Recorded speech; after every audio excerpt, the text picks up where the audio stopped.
अगर ममता ईमानदार है तो ईडी सीडी से क्यों डरती है? जब मोदी डरता है सीबीआई को आगे करता है। मैं बंगाल में रहता हूँ, माँ माटी माने ममता को हराने वाले जैसे लंका में अंगद ने पांव जमाया था वैसे अमित शाह ने पांव जमा दिया है। अखिलेश यादव ने आज प्रेस कॉन्फ्रेंस करी है और उस दौरान कहा है कि भारतीय जनता पार्टी वोट चोरी के बाद अब डेटा चोरी कर रही है। बंगाल में ईडी, सीबीआई और इनकम टैक्स जो एक्टिव है उसको लेके अखिलेश यादव ने भारतीय जनता पार्टी के ऊपर बड़ा हमला बोला है। उन्होंने कहा है कि जिस तरीके से दबाव बनाया जा रहा है, डेटा चोरी करा जा रहा है और बंगाल में ममता बनर्जी की सरकार को हटाने में भारतीय जनता पार्टी नाकाम है, तो इसलिए वहां पर ईडी, सीबीआई और इनकम टैक्स को एक्टिव करा गया है। बंगाल में जो कार्रवाई हुई उसका असर दिल्ली में भी देखने को मिला। तमाम टीएमसी के जो सांसद थे उन्होंने अमित शाह के घर का घेराव कर दिया। मामला बढ़ता जा रहा है। लखनऊ की जनता से जानने की कोशिश करेंगे जो आरोप लगाए जा रहे हैं कि दुरुपयोग करा जा रहा है इनकम टैक्स, ईडी, सीबीआई का भारतीय जनता द्वारा। कैसे देख रहे हैं कि टीएमसी के ऊपर ईडी की कार्रवाई हो रही है, ऐसे भी तमाम विपक्षी पार्टियों के ऊपर देखा गया, कांग्रेस के ऊपर देखा गया। तमाम जो विपक्षी आरोप लगा रहे हैं कि इनकम टैक्स, ईडी, सीबीआई का दुरुपयोग भारतीय जनता पार्टी कर रही है। कैसे देखते हैं इस आरोप को आप? आकिब जी, भारतीय जनता पार्टी की सरकार में जहाँ जहाँ चुनाव होता है उसी समय ईडी और सीबीआई भेजते हैं।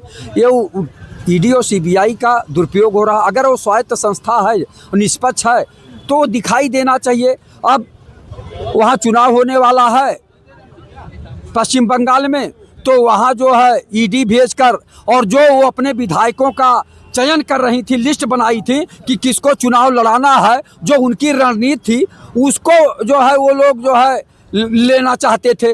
तो ममता बनर्जी जी वहीं पहुंच गई। ममता बनर्जी जी बहुत साहसी बहादुर लेडी हैं और वो सनातनी ब्राह्मण हैं। सनातनी ब्राह्मण हैं। उन्होंने अमित शाह के ईडी को कायदे से जवाब दिया और नेता नहीं जवाब दे पाए। पूरे देश में इस समय ममता बनर्जी का ही नाम चल रहा है कि कम से कम वो मुंह तोड़ जवाब दिया ईडी, सीबीआई का और अमित शाह जी का कि जहां चुनाव होता वहीं ईडी, सीबीआई जाती है। आप बताइए, स्वयं आदरणीय प्रधानमंत्री जी हेमंत बिश्व शर्मा, अजीत पवार, शुभेंदु अधिकारी के ऊपर स्वयं लगाए थे। अजीत पवार के ऊपर तो 70,000 करोड़ रुपए का घोटाला बताए थे। वहाँ ईडी, सीबीआई नहीं जाती है। अब पश्चिम बंगाल में ममता बनर्जी जी के यहाँ जाती है। यादव ने यह भी कहा है कि कोडीन माफिया तो ऐसे ही घूम रहे हैं, कोडीन भैया क्या कब कार्रवाई होगी? अच्छा, एक बात बताइए, अगर भारतीय जनता पार्टी निष्पक्ष और स्वतंत्र जो है ईडी और सीबीआई को बनाती और भेजती तो कोडीन भैया कैसे बचे हुए हैं? केवल ईडी, सीबीआई। सुनिए, ईडी कितना देर किया कि ईडी यहाँ आई तो जो बड़ी बड़ी गाड़ियां थी, लैंड क्रूजर और क्या क्या, वो चली गई बिहार में, बांका और कहां कहां पहुंच गई। तो सोच लीजिए ईडी, सीबीआई क्या कर रही थी, कैसे चला गया। और एक सिपाही 5 करोड़ का मकान कैसे बना लिया, जो ये भ्रष्टाचार करके इतना बड़ा बड़ा काम किए हैं। तो वो गलत हो रहा है। अगर वास्तव में अमित शाह जी में नैतिकता है तो पहले जितने भ्रष्टाचारी हैं, जितने अपराधी हैं, उनके घरों पे ईडी, सीबीआई भेजें और उनकी संपत्ति जब्त करें और जनता में बंटवाएं, तो जनता स्वागत करेगी। इनसे सवाल ले रहे हैं, अमित शाह के अंदर नैतिकता नहीं बची कह रही है, कह रहे हैं विपक्षी के ऊपर सिर्फ ईडी, सीबीआई और इनकम टैक्स काम कर रही है। क्या कह रहे हैं इनके बारे में आप? यादव जी सही कह रहे हैं, बिल्कुल।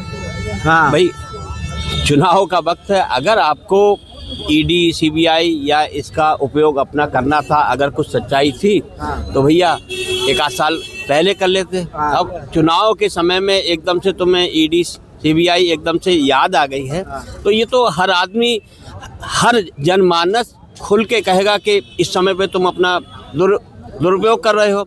तो इस भाई उनके कामों के आधार पे, ममता जी के कार्यों के आधार पे उन्होंने काम करा है या नहीं करा है, अरे उनको उस हिसाब से अपना करने दो, जनता चुनेगी। चुनाव का वक्त है, आप अपनी तैयारी करिए, रैली करिए, जो आक्षेप लगाना आक्षेप लगाइए। ईडी, सीबीआई का दुरुपयोग मत करिए, अच्छा नहीं है, शोभा नहीं देता है। तो अमित शाह की नैतिकता के ऊपर सवाल खड़े कर रहे हैं। बिल्कुल सही कह रहे हैं यादव जी, सही कह रहे हैं कि इस समय पे ईडी, सीबीआई का दुरुपयोग मत करिए। जो मंशा क्या है भारतीय जनता पार्टी की, बंगाल में ईडी, सीबीआई की कार्रवाई करवा रहे हैं? मंशा तो हर पार्टी की ये होती है कि भाई हम को यहाँ जीतना है। अरे कुकृत्य करे हैं ममता बनर्जी ने, ठीक है, उनको उसी कुकृत्यों पे रहने दो, ठीक है। जनता समझ रही है कि कितना तुष्टीकरण है, क्या क्या कर रही हैं, तो उस हिसाब से ईडी सीबीआई को भेजने से वहाँ के लोगों में एक चीज यही संदेश ये जाएगा। कह रहे हैं कि ब्राह्मण है ममता बनर्जी जी, उनसे बड़ा हिंदू कोई नहीं, ये बोला आपने। आपको इतना नहीं बताएं, वो स्वतंत्रता संग्राम सेनानी की बेटी भी है, आप और स्वयं जुझारू भी है, और जो भी है, एक बात बता दें, कभी भी अगर ईडी और सीबीआई में नैतिकता है तो साल 1.5 साल पहले करिए। हम लोग तो कहते हैं जितने भ्रष्टाचारी है देश में सबको पकड़िए, लेकिन चुनाव डिस्टर्ब करने के लिए केवल गए हैं कि चुनाव में डिस्टर्ब कर दीजिए। और जो अपनी रणनीति ममता बनर्जी जी बनाई थी, और वो अपना 3 लेयर की जो है कि किसको चुनाव लड़ाएंगे तो कौन जीतेगा, वो अपने कैंडिडेटों का लिस्ट बना रही थी। कह रहे हैं कि भारतीय जनता पार्टी किसी मोर्चे पे हावी नहीं हो सकती ममता बनर्जी को बंगाल के ऊपर। भाई बंगाल में ममता जी को हराना बहुत टेढ़ी खीर है, बहुत टेढ़ी खीर है। आज 15-20 साल से भाजपा लगी हुई है, पिछली बार भी ऐसा लग रहा था। भाई उनको हराना बहुत टेढ़ी खीर है। और ये समझ लीजिए अगर हरा देती है, भाई सत्ता किसी के लिए स्थायी नहीं है। कहा जाता था कि जो कम्युनिस्ट पार्टी थे कि उनको कोई हरा नहीं सकता, ठीक है, लेकिन ममता जी ने लड़ी और हराया, तो ऐसा नहीं है किसी को हराया नहीं जा सकता। आप कह रहे टेढ़ी खीर है बंगाल में ममता बनर्जी को हराने, ये कह रहे हैं इस बार ऐसा हो जाएगा, भारतीय जनता पार्टी सरकार बना लेगी, कह रहे हैं भाजपा की सरकार बनने जा रही है। वहाँ किस आधार पे? ईडी सीबीआई के आधार पे, इनकम टैक्स के आधार पे? ईडी सीबीआई देखो, जो कार्रवाई होगी अच्छी कार्रवाई होगी, और ईडी सीबीआई जो होती है एक पक्षीय कार्रवाई नहीं करती है।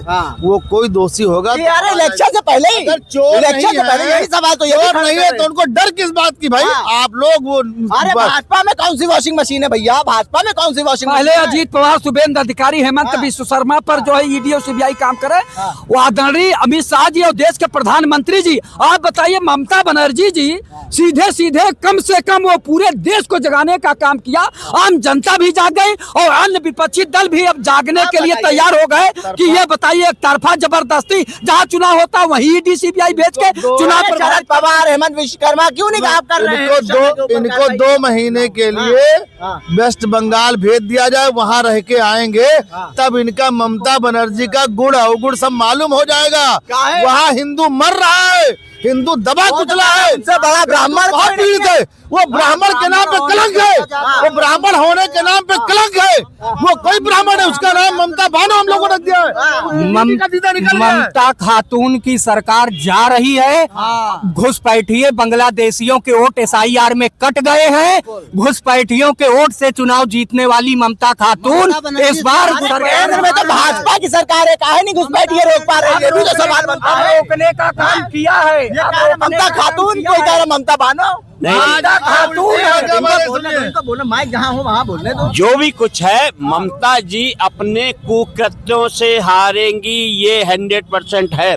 लेकिन इस समय पे ईडी कन्विंस कर दिया इन्होंने आपको, ईडी सीबीआई कन्विंस कर दिया इन्होंने आपको। नहीं, इस समय ईडी सीबीआई कहाँ से बह रही है? इस समय ईडी सीबीआई का प्रयोग मत करो, और इससे भावुकता में लोग फिर से वोट देने लगते हैं। ठीक है, छोड़ दो जो उन्होंने 5 साल में कुकृत्य करे हैं, कुकृत्यों के आधार पे वो हारेंगी। अरे ये तो 20 साल से नहीं हरा पा रहे हैं, इस बार ये दावा कर रहे हैं कि हरा ये इनको भी और 20 साल लगेगा। बीजेपी के 2 भाई ईडी और सीबीआई ये काम झारखंड में किया था। अखिलेश यादव 3 भाई बता रहे, ईडी, इनकम टैक्स, सीबीआई। हाँ, एक ही है। झारखंड में ये किया, उसके बाद इन्होंने केजरीवाल के साथ ये किया, 2 सिटिंग सीएम को भेज दिया। ये जहाँ चुनाव स्ट्रेटेजी तैयार होता है, ममता का इसमें कोई दिक्कत नहीं, वो तो अपना चुनाव स्ट्रेटेजी प्राइवेट उनको दी थी, वहाँ तुम क्यों घुस रहे हो? ये ऐसे किए थे, लैपटॉप लेके गए थे केजरीवाल का, वो सब पढ़ के उनको हरा दिया। झारखंड में भी ये किए थे, उन 2 सिटिंग सीएम को नैतिकता के आधार पर जेल भेज दिया। आसान है क्या? इतना आसान है क्या? जैसे केजरीवाल को हरा दिया, बंगाल में भी वैसे हरा देंगे, आप मानते हैं? तो भालो भाषा भालो ना, माँ माटी मानुष है, दुर्गा माँ का रूप है, हिंदू महिला है वो और ब्राह्मण महिला है, उनको हराने के लिए बंगाल में जाना पड़ेगा। ये जानते नहीं है, मैं बंगाल में रहता हूँ, मैं बंगाल में रहता हूँ। माँ माटी मानो, ममता को हराने वालों पैदा और चिल्लाने से नहीं होगा, चिल्लाने से नहीं होगा, चिल्लाने से नहीं होगा, चिल्लाने से नहीं होगा। अगर ममता ईमानदार है तो ईडी सीडी से क्यों डरती है? जब मोदी डरता है, जब मोदी डरता है, सीबीआई को आगे करता है, ईडी को आगे करता है। देखिए ये जो पंजाब से पुलिस गया था, आपने हरियाणा में क्यों रोका? पंजाब से पुलिस गया था, हरियाणा में क्यों रोका? राजस्थान से पुलिस अरेस्ट करने गया था, यूपी पुलिस क्यों रोकती है? तो उन्होंने भी रोक लिया, तब क्यों तुमरे खुजली हो रही है? ममता बालो, ममता खातून नहीं, ममता जी सनातनी ब्राह्मण हैं और सबसे बड़ी बात है कि जहां अन्याय अत्याचार होगा, जहां भ्रष्टाचार होगा, जहां दबाव बनाया जाएगा, जहां जुल्म किया जाएगा, ममता बनर्जी ने पूरे देश को जगा दिया कि हमारी तरह जुझारू बनो, चाहे कुछ हो, लड़ाई लड़ते रहो, डरो नहीं। अमित शाह और मोदी जी से ये लोग डरवा के चुनाव जीतना चाहते हैं। ममता जी की ममता जो है खत्म हो चुकी है। अब की बार भाजपा सरकार बनेगी। किस तर्ज पे बनेगी? अरे बीजेपी काम करती इसलिए बनेगी। हाँ, ऐसा काम करा ईडी सीबीआई इनकम टैक्स। अरे ये थोड़ा होता है, अभी तो ग्रीन वालों लेकर डेयरी भागी है। काम बता दीजिए। अरे बहुत काम बता दीजिए। अरे अमित शाह अंगद का काम बता दीजिए। अरे काम बहुत है। अरे काम गिना दीजिए। अरे देखिए, गिना दीजिए। अरे गिनाने के लिए है। नहीं भैया बताएंगे। लंका में जैसे लंका में अंगद ने पांव जमाया था, वैसे अमित शाह ने पांव जमा दिया है। अंकल अरे काम इतने हो गए कि गिन नहीं पाओगे, गिनते गिनते थक जाओगे। मशीन लगी है, मशीन लगी है। हाँ, गिने के लिए। अच्छा, गिनने के लिए। बंगाल में सरकार ममता की है। कोयला का घोटाला, कोयला का घोटाला, अमित शाह ने किया है। कोयला बोरिया बिस्तर बन जाएगा। ममता कब की बोरिया बिस्तर बन जाएगा। देखते हैं, ठीक है। देखिए, लोगों के बीच हम ये जानने आए थे किस तरीके से ममता बनर्जी के ऊपर इनकम टैक्स ईडी और सीबीआई की कार्रवाई करी जा रही है, उस पर जनता क्या कुछ कहती है? क्या ममता को ईडी और इनकम टैक्स और सीबीआई के डर से हराया जा सकता है? ये जानने की कोशिश करी। उल्टा चश्मा के लिए आकिब मिराज खान, लखनऊ।